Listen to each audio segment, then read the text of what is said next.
Hi participants, I am Rita Meutia from Universitas Negeri Medan, Indonesia. Would like to present my study entitled The Effect of KWL Strategy, Core Strategy and Curiosity on Student Achievement in Reading Comprehension. My slides consist of 5 parts, namely introduction, literature review, methodology, discussion, and conclusion. Here is my introduction. Because my study is a quantitative study, there must be a gap between expectations and reality. Substantial Standard in Education and Cultural Minister Regulation of Indonesia, number 24, 2016, stated that students in secondary levels are expected to be information literate, explorative, creative, critical, and communicative. And then and then the students are expected to have good ability on decoding skill and comprehending the text. In fact, the data released by World Bank in 2018 show that 55% of the students aged 16 years and above can read the text but they cannot comprehend it. It means that the students are functionally illiterate. And then my preliminary study conducted in SMA Negeri 1 Tanjung Balai North Sumatra, Indonesia found that the score of the students in reading comprehension are lower than minimal passing grade criteria set by the school. My objective of the study will be, first, to know whether student achievement in reading comprehension taught by KWL is significantly higher than taught by core strategy. Second, to know whether the student achievement in reading comprehension having high curiosity is higher than having low curiosity. And third, to know whether there is significant interaction between teaching strategies and curiosity on student achievement in reading comprehension. Here is my review of literature. Alderson in 2000 proposed the theory on the nature of reading comprehension. He stated that reading comprehension is a complex process. The students are required not only to comprehend the text, but they have to know writer purpose and intention, and then they have to know how to use the strategy to monitor comprehension, and they have to involve cognitive, decoding, and motivational processes. There are some experts who propose the theories of reading comprehension. The first one is Siegel in 1993. He stated that reading comprehension needs working memory, comprehension of meaning, and understanding of writing rules. Working memory in reading comprehension is needed to hold information, and then comprehension of meaning is needed to comprehend any words, and then understanding of writing rules is needed to interpret the message by considering writer style in organizing ideas. The next expert is Kintsch and Kintsch. They said that reading comprehension needs decoding process and working memory. Decoding process refers to the capability of the students to identify written words and make meaning, build fluency and vocabulary, while working memory refers to the capability of the students to hold information and then utilize that information when it is needed. And it is used by the students to memorize static information and store dynamic information. The next expert is Guthrie and Wakefield. They say that reading comprehension entails cognitive process and motivational process. Cognitive process refers to activating background knowledge, forming text representation, and constructing causal inferences, while motivational process refers to mastery goal, intrinsic motivation, self-efficacy, and personal interest. McNeil and Hyde said that prior knowledge, experiences, and strategy are needed by the students to comprehend the text because those variables are used to interact with the text, to construct the meaning, to draw inferences beyond what is read, and to build new perspective. Next, this is the concept of KWL strategy. Ogle and Paris agreed that this strategy has some benefits, namely, the strategy can activate prior knowledge, can retrieve information, and then interpret the text and reflect and create personal knowledge of the students. The procedures of KW strategies are as the following. First, the teacher asks the students to make KWL table, and then the teacher tells the students what is going to be read, And then the teacher asks the students to list what they want or need to know about the topic. After reading the text, the students are asked by the teacher to list what they have gained, and then the student are asked by the teacher to discuss their record with their friends. And at the last session, the teacher will check students' personal understanding by proposing some question. Now let's see the concept of core strategy. Core strategy also has some benefits. They are core strategy can build students' level of understanding, and then the strategy can also obtain literal, inferential, and critical understanding. And then students here are guided to be proficient reader, and they also can activate prior knowledge. The procedures of core strategy are: first, students are given a passage and question whose answer have been known. Then students are given again other passages together with the answer. Then the student decide the relation between question and answer. At next stage, students are given longer passage. There will be 5 questions for each.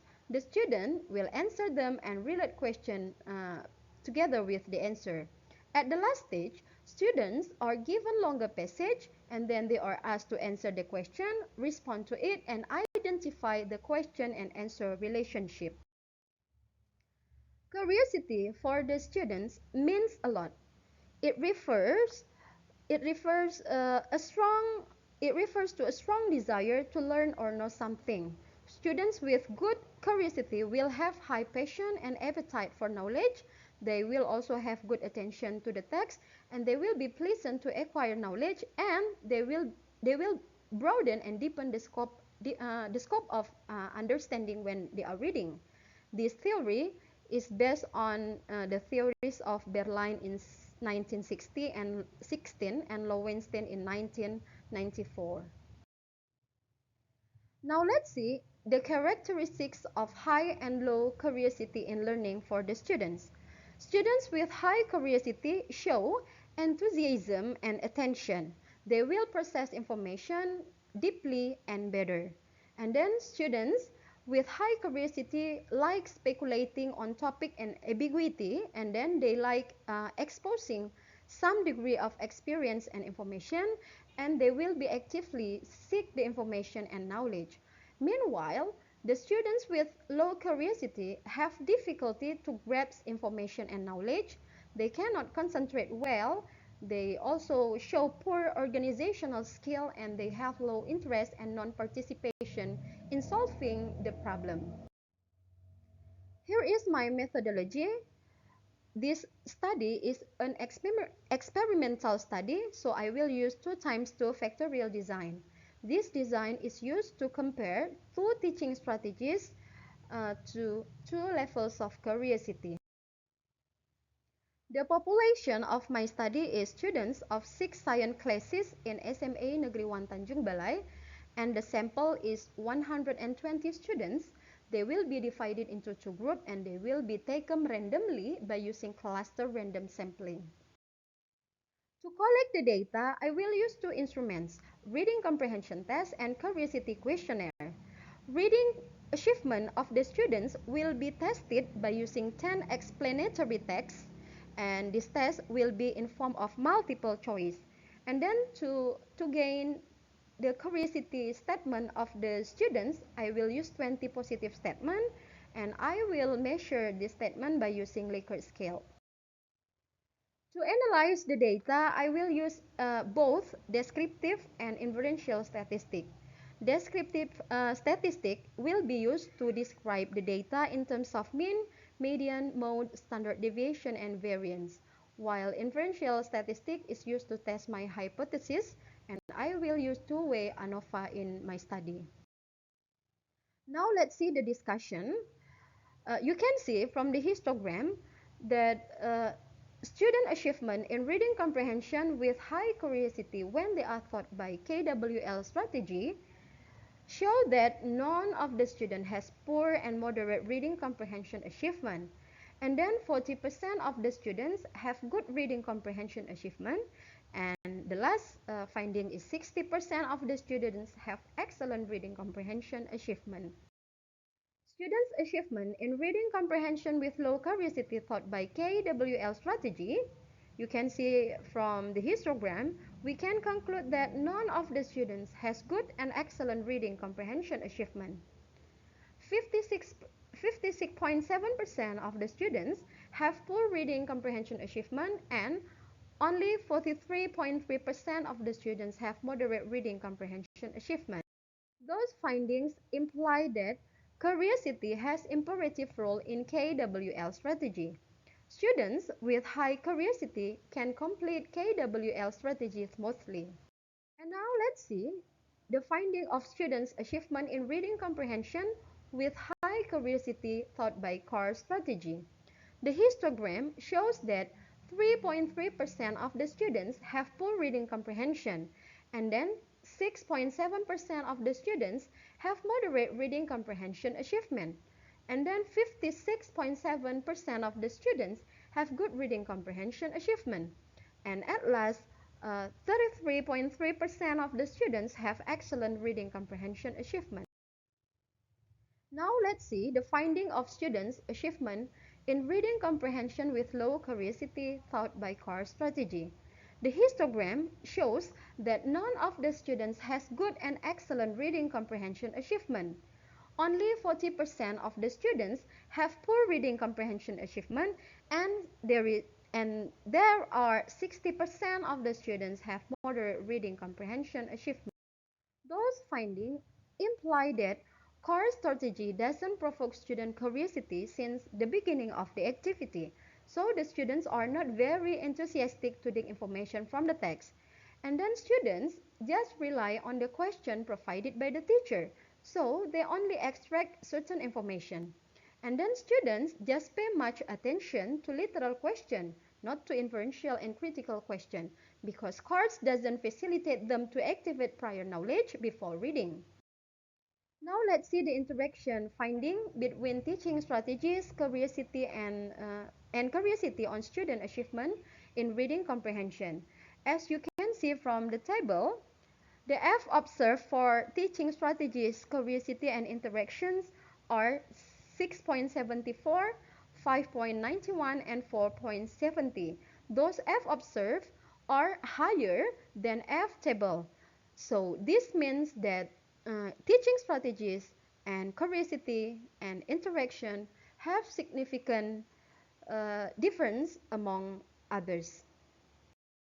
Now let's see the statistical hypothesis. As you can see, the first column shows that students with high curiosity, when they are taught by KWL strategy, they will show the highest score, 21.9.